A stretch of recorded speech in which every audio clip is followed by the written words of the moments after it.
सुप्रभात बच्चों, कैसे हैं आप सब। उम्मीद करती हूँ आप सब अच्छे होंगे। तो बच्चों, मैं हूँ आपकी हिंदी की अध्यापिका। तो बच्चों, आज की कक्षा में हम पढ़ने वाले हैं अध्याय नंबर 1, जिसका शीर्षक है भाषा और व्याकरण। तो सबसे पहले हम देखते हैं, यहाँ पे हमें कुछ चित्र दिए गए हैं और उसके नीचे कुछ वाक्य लिखे हुए हैं। ऊपर दिए गए पहले चित्र में एक साधु अपने शिष्यों को मुख से बोलकर उपदेश दे रहा है। उसके शिष्य समझ रहे हैं। दूसरे चित्र में पंडित जी पुस्तक में लिखे मंत्र पढ़कर बोल रहे हैं। भक्तगण उनके मंत्र सुनकर समझ रहे हैं। ये सब भाषा के साधन हैं। इस प्रकार हम कह सकते हैं, मन के भाव एवं विचार आदान प्रदान करने का साधन भाषा है। तो हमें यहाँ पे चित्रों के द्वारा दिखाया जा रहा है कि एक और क्या हो रहा है कि एक साधु क्या कर रहा है, अपने शिष्यों को मुख से बोलकर उपदेश दे रहा है। और दूसरे चित्र में हम देख सकते हैं कि पंडित जी मुख से बोलकर अब मंत्रों को बोल रहे हैं और जो उनके भक्तजन हैं वो क्या कर रहे हैं, वो सुनकर उनकी बातों को समझ रहे हैं। तो इसलिए हम कह सकते हैं, मन के भावों को और विचारों को आदान प्रदान करते हैं जिस साधन के द्वारा, वो साधन क्या है, वही साधन हमारा भाषा कहलाता है। अब हम इसके बाद देखते हैं, भाषा शब्द संस्कृत भाषा की भाष धातु से बना है, जिसका अर्थ है बोलना। अर्थात हम प्रतिदिन जो भी कुछ बोलते हैं तथा सुनते हैं वही भाषा कहलाती है। इस प्रकार भाषा हमारे भावों तथा विचारों को एक दूसरे तक पहुंचाने का साधन है। यानी कि भाषा शब्द किससे बना है, भाषा शब्द संस्कृत के भाष धातु से बना है, जिसका मतलब क्या होता है, जिसका अर्थ होता है बोलना। तो यानी कि जो भी हम प्रतिदिन बोलकर एक दूसरे को समझाते हैं, लोग सुनकर हमारी बात को समझते हैं, वो सब क्या है, वो सब भाषा के द्वारा ही किया जाता है। अब हम अगला देखते हैं, भाषा के रूप। भाषा के मुख्यतः 2 रूप होते हैं। कौन कौन से? पहला है मौखिक भाषा, जिसका अर्थ है भाषा का वह रूप जिसमें बोलकर तथा सुनकर विचारों को आदान प्रदान किया जाता है, मौखिक रूप कहलाता है। फोन पर बात करना, संवाद, बातचीत करना, कहानी सुनना, सुनाना आदि मौखिक भाषा के उदाहरण हैं। यानी कि जो भी बात, अपने विचार, जो भी बात है वो हम बोलकर अगर दूसरों को समझा रहे हैं और दूसरे सामने वाला हमारी बातों को सुनकर समझ रहा है, वो भाषा का मौखिक रूप कहलाता है। इसके उदाहरण हमने देखा, जैसे फोन पर बात करना। हम फोन पर बात कैसे करते हैं, हम बोलते हैं मुंह से और सामने वाला सुनकर हमारी बातों को समझता है। ऐसे ही संवाद करते हैं, बातचीत करते हैं, कहानी सुनते हैं। जो हमें कहानी सुनाता है वो कैसे सुनाते हैं, दादी नानी आपको कहानी कैसे सुनाती है, मुंह से बोलकर। तो वो भी क्या है, वो भी मौखिक भाषा का ही एक रूप है। अब अगला है हमारा लिखित भाषा। भाषा का वह रूप जिसमें हम लिखकर अपने भावों और विचारों को प्रकट करते हैं और अन्य लोग उसे पढ़कर समझते हैं, यह लिखित भाषा कहलाती है। अब इसके उदाहरण क्या है, पत्र, निबंध, कहानी, पुस्तकें, समाचार पत्र आदि लिखित भाषा के उदाहरण है। यानी कि अब हम जब अपने विचारों को लिखकर प्रकट करते हैं, अपने भावों को लिखकर प्रकट करते हैं और सामने वाला उसे पढ़कर समझता है, तो वो हमारा भाषा का लिखित रूप कहलाता है, यानी कि वो लिखित भाषा कहलाती है। और इसके उदाहरण हो सकते हैं, जैसे हम पत्र लिखते हैं और हम जो समाचार पत्र पढ़ते हैं वो भी लिखित भाषा का रूप है, क्योंकि उसमें समाचार पत्र में क्या होता है, कुछ लिखा हुआ होता है, उसे हम पढ़कर समझते हैं, तो वो क्या होगा, हमारा लिखित भाषा का रूप होगा। अब अगला है हमारा सांकेतिक भाषा। जब व्यक्ति संकेतों के द्वारा अपने विचार प्रकट करता है तो भाषा का यह रूप सांकेतिक भाषा कहलाता है। जैसे मूक, बधिर लोग इशारों यानी कि संकेतों तथा मुख भंगिमाओं के माध्यम से अपने विचार प्रकट करते हैं। चौराहे पर खड़ा सिपाही, मैच के दौरान अंपायर तथा ट्रेन का गार्ड आदि संकेतों के माध्यम से बात करते हैं, लेकिन सांकेतिक भाषा को व्याकरण में मान्यता नहीं दी गई है।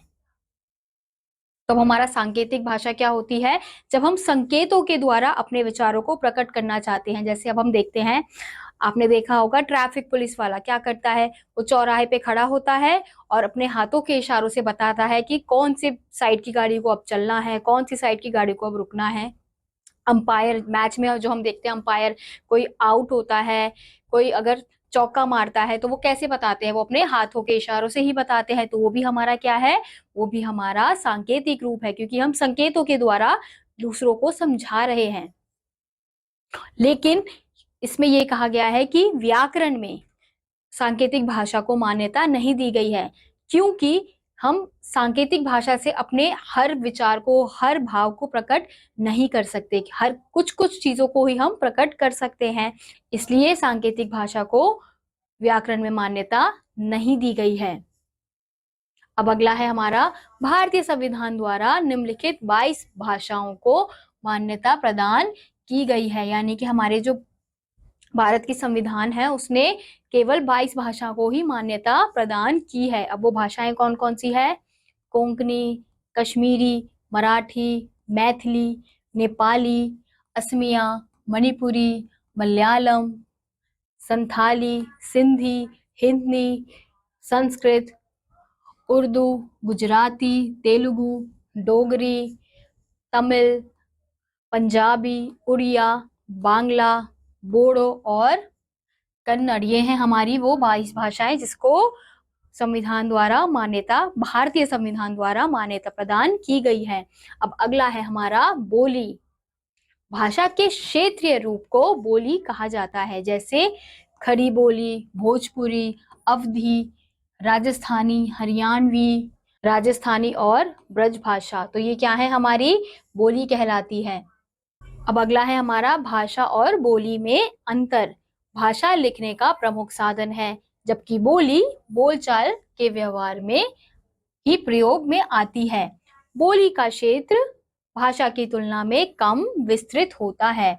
लगभग प्रत्येक 20 से 30 किलोमीटर की दूरी पर बोली बदल जाती है। बोली में व्याकरण का ध्यान नहीं रखा जाता, जबकि भाषा में व्याकरण का ध्यान रखना आवश्यक है। तो हमें यहाँ पे भाषा और बोली में क्या अंतर है वो बताया गया है कि अब भाषा में क्या होता है कि लिखने का प्रमुख साधन क्या है? भाषा ही है।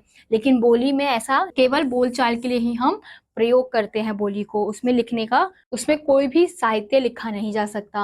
अब अगला है, बोली का क्षेत्र कैसा होता है? भाषा की तुलना में कम विस्तृत होता है, क्योंकि भाषा तो बहुत जगह बोली जाती है, लेकिन बोली केवल 20 से 30 किलोमीटर की दूरी पर ही बोली जाती है। अगर इससे ज्यादा होता है तो क्या होता है कि बोली बदल जाती है, मतलब चेंज हो जाती है। अब अगला है, बोली में व्याकरण का ध्यान नहीं रखा जाता। यानी कि अगर हम भाषा बोलते हैं तो हमें व्याकरण का ध्यान रखना पड़ता है कि हम इस वाक्य को किस प्रकार से बोले, इस शब्द का प्रयोग हम कैसे करें।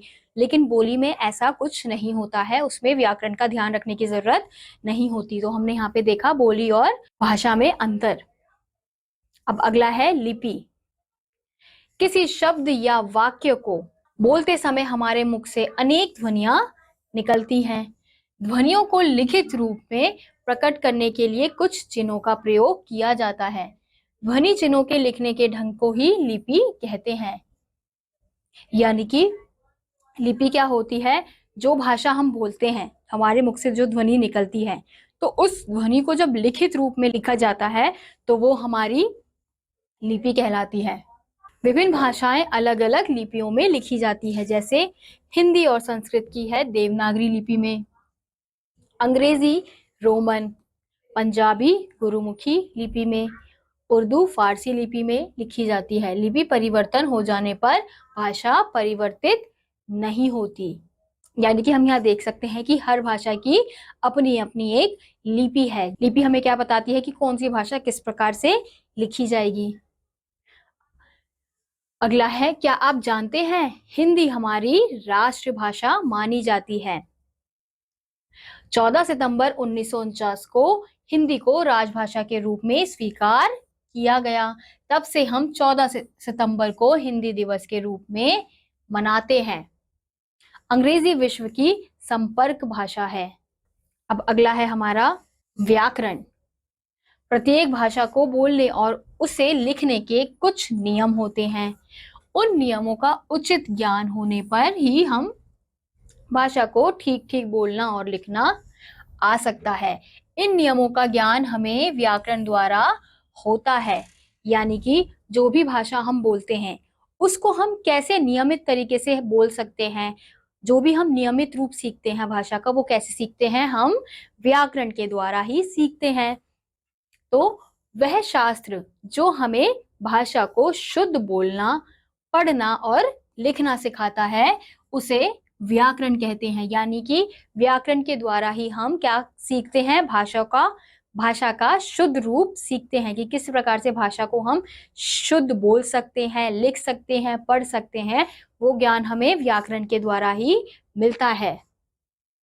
अब हम देखते हैं, क्या आप जानते हैं प्रत्येक भाषा का अपना व्याकरण होता है। दो भाषाओं की लिपियां एक हो सकती हैं लेकिन व्याकरण अलग अलग होते हैं। यानी कि हम ऐसा कह सकते हैं कि हमने ये देखा कि दो भाषाओं की लिपियां समान हो सकती है, सेम हो सकती है, लेकिन व्याकरण जो है हर भाषा का अपना अपना अलग ही होता है। अब अगला है हमारा व्याकरण के अंग। व्याकरण के 3 अंग होते हैं। पहला है वर्ण विचार। वर्ण विचार के अंतर्गत वर्णों के भेद, रूप रचना, उच्चारण आदि का अध्ययन किया जाता है। अगला है शब्द विचार। इसके अंतर्गत शब्दों की उत्पत्ति, रचना, विकास, आगमन, अर्थ आदि का अध्ययन किया जाता है। फिर अगला है वाक्य विचार। हम अपने सभी विचार वाक्यों के माध्यम से ही प्रकट करते हैं। वाक्य विचार के अंतर्गत वाक्यों के भेद, निर्माण, शब्दों के आपसी संबंध, विराम चिन्ह आदि का अध्ययन किया जाता है। यानी कि व्याकरण के जो अलग अलग अंग है, वर्ण विचार में वर्णों के ऊपर विचार किया जाएगा, शब्द विचार में शब्दों के अंतर्गत विचार किया जाएगा, वाक्य विचार में वाक्यों के अंतर्गत विचार किया जाता है। तो ये हमारे थे व्याकरण के अंग। तो बच्चों, हमने सीखा मन के भाव प्रकट करने का साधन भाषा कहलाता है।